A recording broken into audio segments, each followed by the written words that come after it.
Apple News. Bring in Deepwater's Gene Munster now for some more reaction. Gene, thanks for jumping on the line for us. We appreciate it. What's your take on the news?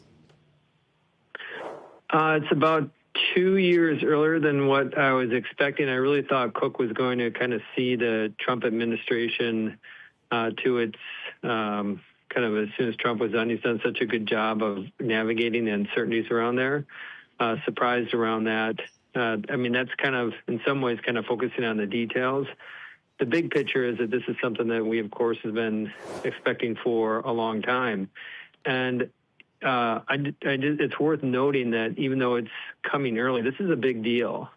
And, there's obviously a lot of momentum around what they've built, but Cook has done an incredible job of navigating what is essentially like almost like a president of a country, not a company type of a role.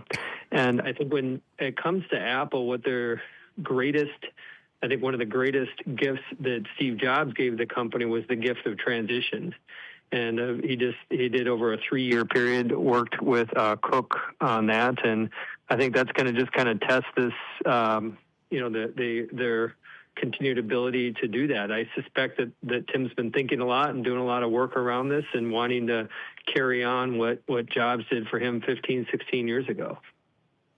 And, Gene, there was some talk leading up to this of, there has been some high-level turnover, basically retirements, people preparing for retirement, CFO, COO type roles. I guess on one level that will clear the way for Ternus to decide who the brain trust is. The other piece of it is I wonder where Apple is in its campaign of persuading the world that it's got an AI strategy sorted out, that it's going to be handing over to a new CEO, or is that going to be his to devise? That's for his to divide. That's the opportunity here. And, my initial reaction is just disappointment because I thought we had a couple more years left with them. But, this is Apple does a wonderful job of, navigating through difficult times. And I think that, that's the narrative that needs to happen. I've been a strong believer that amongst the Mag 7, the biggest opportunity is for Apple to change the narrative from they don't have competency in AI to they get it. And even though Cook's done this incredible job around kind of the geopolitical side, the next frontier of being a successful tech company is much bigger than geopolitical. It's about nailing AI. And so Apple has a big opportunity there in personalized AI. We recently bought more Apple stock based on that. And I think that there's an opportunity for Apple to tell a story to investors, and that could be quite compelling that they're going to get this. And we'll see who he brings on, who he hires, and undoubtedly there's going to be some big names that will be joining Apple in the next 6 months.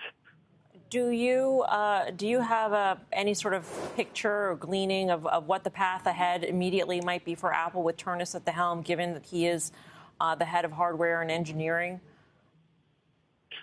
Well, the easy stuff is in a few weeks, we'll get to hear from him on their earnings call. And I suspect that we'll be paying buzzword bingo with AI and how many times he mentions that. And so that's going to be our first insight. My sense, to answer your question, is that there is obviously great ranks at Apple, but they need to fill the ranks with some outside inspiration. These AI-first companies that have done so well, I suspect that we're going to see some hiring from the Anthropics, the OpenAIs of the world, the XAIs of the world. And so I think that's the big opportunity for Ternus. And I think, we'll hear his game plan in a few weeks on their earnings, a couple weeks, I guess, on their earnings call next week.